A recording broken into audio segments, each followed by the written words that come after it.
All right, guys. It is time for the podcast. So this week it is not going well getting here at 11:15 like I usually try to do. But just one of those weeks. Things are busy, got a lot going on, and yeah, 11:15 on the nose is just not happening this week. But guys, either way, I'm here. I'm excited for it. I hope you are too. If you have things that you would like to learn more about on this show, make sure you drop comments right now so that we can make sure that we can get more episodes actually written about those things, recorded about those things, so that we can help you guys out more. Now, the other thing, guys, let me know how your week's going. Let me know how training's going. Let me know how life is going. I'm always curious to hear back, hear how you guys are all doing too. And today we are talking about the mistakes holding you back in your strength and conditioning, in your athletic journey. And we're going to get going into it pretty quickly. We're going to do some Q&A right at the end. So if you've got questions, make sure you stick around. And we're going to go in 3, 2, 1. Welcome, everybody, to another episode of the Elite Development Podcast, the number one show for athletes looking to gain an edge on their opponents and build their dream careers in sport. I am your host, Kenny Dussault, and today we are talking about the 3 mistakes holding you back in your athletic journey. Now, the reason we're talking about this is because I feel like there's a lot of information out there in the world. I know, like, obviously, I do this podcast every day. I post multiple times a day across a bunch of different platforms online, and I am hardly the only one out there doing that. I know there is a ton of information out there. And so for a lot of people, they look at all of this information and they go, okay, which information is good and which information is bad and why. And that is one of the toughest things that people have to navigate around. So one of the things I want to do a lot more on this show is talk about mistakes that people make and talk about, not just, hey, here's what to do, but also here's what to avoid and why. Now, the number one mistake that we're going to talk about today on the show is hours in the room. And what I mean when I say that is one of the biggest mistakes I see athletes make is think that plain and simple, by spending more hours in the room, they are getting better. It's very easy to make yourself believe that because you're at training more, because you're in the gym more, because you're doing a lot, that you're seeing the results you want to. It's the difference between being busy and being productive.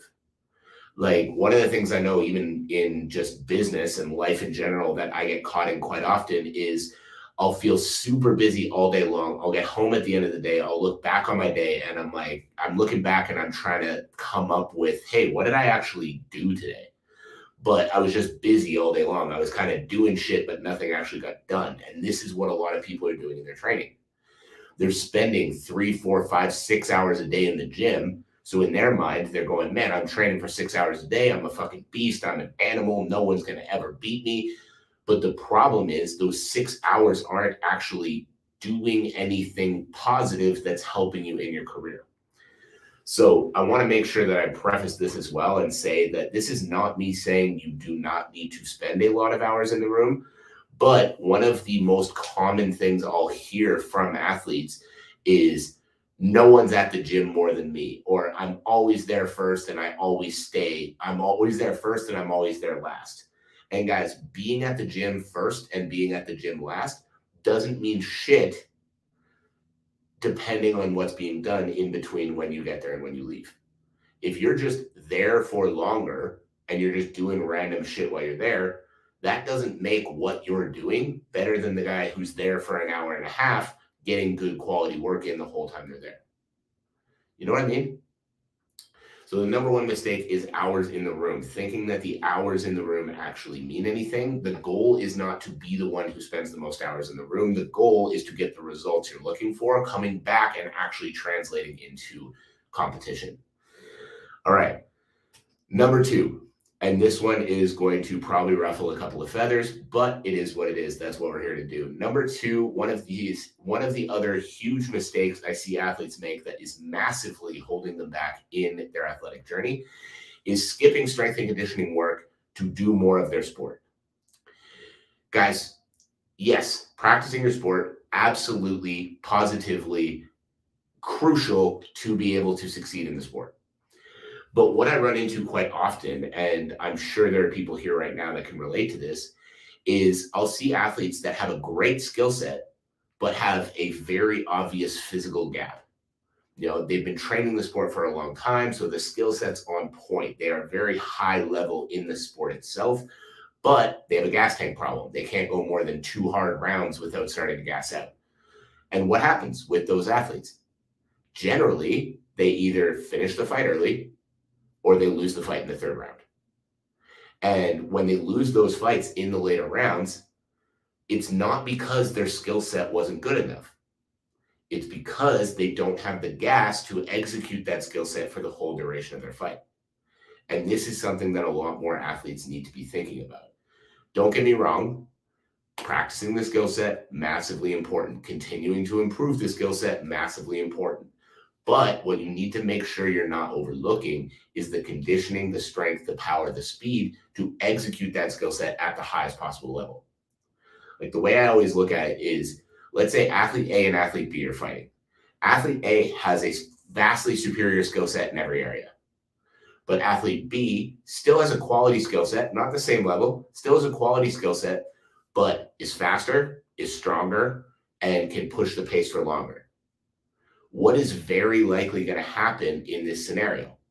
Either athlete A is going to land that, crazy knockout shot that just ends the fight early, or athlete B is going to be able to push a harder pace. It's going to be able to get out of the way of the not as explosive strikes, is going to be able to land more explosive strikes, compromising athlete A's body, bringing them into deep waters the later and later the fight goes, and ultimately probably winning the fight later because of being able to take over from a physical standpoint. So the way I love to put it with strength and conditioning, guys, is you do not need to do as much strength and conditioning as you do skill work, but you need to be doing it. And if you're skipping it so that you can do more rounds, if you're skipping it so that you can, go to an extra jiu-jitsu class, ask yourself, what is going to be more important? One extra class of the thing that I already do multiple times a week over the last however many years, or continuing to improve on my ability to execute on that skill at a higher level for longer at competition speed? You know what I mean? So mistake number 2 is skipping out on strength and conditioning work for just more skill work. Now, and again, I will not stop saying this, because I always have people, when I talk about this stuff, talk about how I'm telling them that skill work's not important, or I'm telling them that they don't need to work hard, and that's just not the case. So skill work, very, very important. You need to do a lot of it. But if you have a high level skill set, you also need to make sure that you're physically preparing your body to be able to execute that skill set at a high level. And when it's done properly, that's where the strength and conditioning comes in. And that's where you need to add that extra element into your training. So that is mistake number 2. Now, mistake number 3, overlooking recovery days. This is a huge one that I see with so many athletes. And I'll hear a lot of different excuses or a lot of different reasons why athletes are overlooking recovery. The common ones: well, I feel like if I'm taking a day off, my opponent's working. And if my opponent's working, then they're getting better. I feel like if I'm not moving forward, I'm moving backwards. So when I'm recovering, I don't feel like I'm doing anything. And if I'm not doing anything, that means I'm getting worse. I don't feel like I need a recovery day. Those are some of the common ones that I'll hear with athletes not wanting to take recovery days. And guys, we're going to talk about why that is the worst decision that you can make. So number 1, the way I look at this statement, I don't feel like I need a recovery day, is think about it like this. And I posted a reel from a podcast that I was on where I talk about this, but it's like a road trip. If you pass by a gas station and you have a quarter tank of gas, you don't need to fill up right now. But if the next gas station is going to be a full tank of gas away, you're going to break down before you need to fill up, right? And it's similar to the recovery day. You get to Sunday or Saturday or whatever that recovery day in your week is, and you're like, no, I feel good, so I'm going to go in and I'm going to train anyway. And then you keep doing that, you keep doing that, you keep doing that. And by the time your body's beaten up, broken, and bruised enough that you feel like you need a recovery day, you've actually set yourself back, likely with some kind of injury. If not injury, then massive fatigue in the nervous system. And in turn, you're actually not getting the same quality hours of training in because you're just trying to grind through more hours instead of trying to actually help your body feel better. So instead, what we do is we pick a day every week and we take that day as a rest day. Just don't train hard one day a week. That's all we're asking. And what that's going to allow you to do, that's going to allow your body to recharge. It's going to allow you to rest. That's going to allow you to actually be ready to not just get through your next week of training, but to thrive during your next week of training. You know, looking at training volume is all well and good, but the thing that a lot of people overlook is training quality. Just the fact that you're at the gym, just the fact that you're getting through it doesn't mean that you're improving. Whereas if you can be there slightly less hours, but every single one of those hours is dialed in, focused, and ready to get as much as you possibly can out of it, now you're going to get way more out of every session you do. And if you're getting way more out of every session you do, then you're improving at a faster rate anyway. And the other piece that I wanted to touch on with that, with this third mistake that athletes make, the other thing I wanted to touch on is, you know, I feel like when I'm recovering, my opponent's working, and that means they're getting better than me. So guys, a couple of things on this. Number one, what your opponent is doing does not mean shit. Because first of all, your opponent might be overtraining. So if your goal is to out-train your opponent and your opponent is not training effectively, then essentially what you're saying is my goal is to not train effectively. You get what I'm saying? Like, that makes no fucking sense at all, yet I see athletes do it all the time. The goal of training is to succeed in the sport. And the goal of succeeding in the sport is not doing more hours than my opponent. The goal of succeeding, in the sport is to be physically prepared on the night that you actually have to compete. And to be physically prepared on the actual night you have to compete, number one, you need your skill set to be on point. You need, your movements, your attacks, your weapons, everything to be ready to perform at the highest possible level.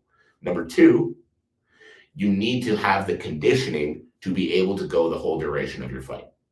So your body needs to be strong, your body needs to be explosive, your body needs to be fast, and you need to be able to recover from those fast, explosive efforts quickly so that you can maintain a higher pace and end up at the actual physical best that you can be on the night of competition. And number three, and this one is very, very important, you need to be healthy. And again, I understand it's fighting. You're not going to necessarily feel perfect every single time you step in there. And I wouldn't expect that you would. However, you need to be more conscious of keeping your body healthy. Because yes, grinding hard is important. Yes, pushing yourself is important. But if you push yourself so hard, you grind so much that by the time you get to the fight, your knees are aching, your knees hurt, your back hurts, your body is not able to be explosive, be fast, perform the way that you need it to perform, then the amount of hours you did don't mean anything because you're not able to perform. You know what I mean? Or if you get hurt 2 weeks out and you have to pull out of the fight, then it doesn't matter how hard you trained because you didn't get to fight, right? And so I saw a comment come in saying, when I hear this, I feel like I shouldn't train very hard. And guys, it's not about not training hard. The answer here, and what's really going to help you guys get to new levels, is figuring out where to put the effort. Because the problem isn't training hard. The problem is that people are doing too much of the wrong shit. Like I've heard athletes come in and tell me that their coaches have told them, in order to prepare for their 3 2-minute round fights, they need to run 10 miles a day. What? Why?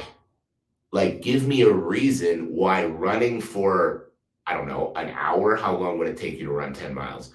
Why running for an hour, running for 45 minutes at a steady pace is going to improve your ability to fight for 6 minutes at an explosive pace. Tell me why. How's it going to actually help? It's not. But people do it because in their mind, I just need to put in more miles, more hours, more time, more effort. Instead of thinking, how do I put as much time, effort as possible into actually preparing for the demands of the sport? Right? If you fight 3 2-minute rounds or 3 3-minute rounds, running 10 miles is not the same energy demands.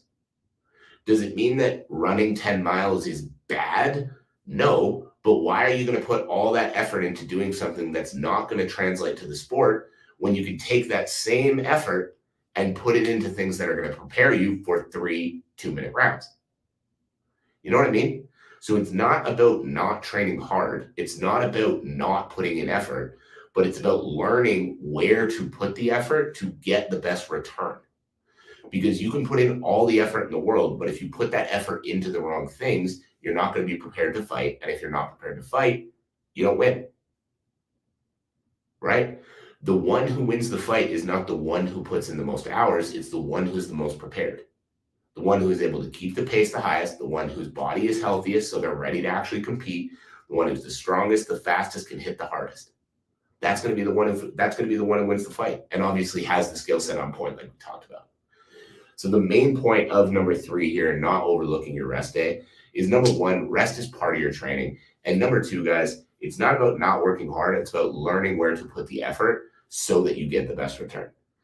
So guys, that is it. That is all. As a quick recap, the 3 huge mistakes holding you back in your athletic journey. Number 1, thinking that the hours in the room mean anything. The goal is not spending more hours. It's getting more out of the hours that you're spending.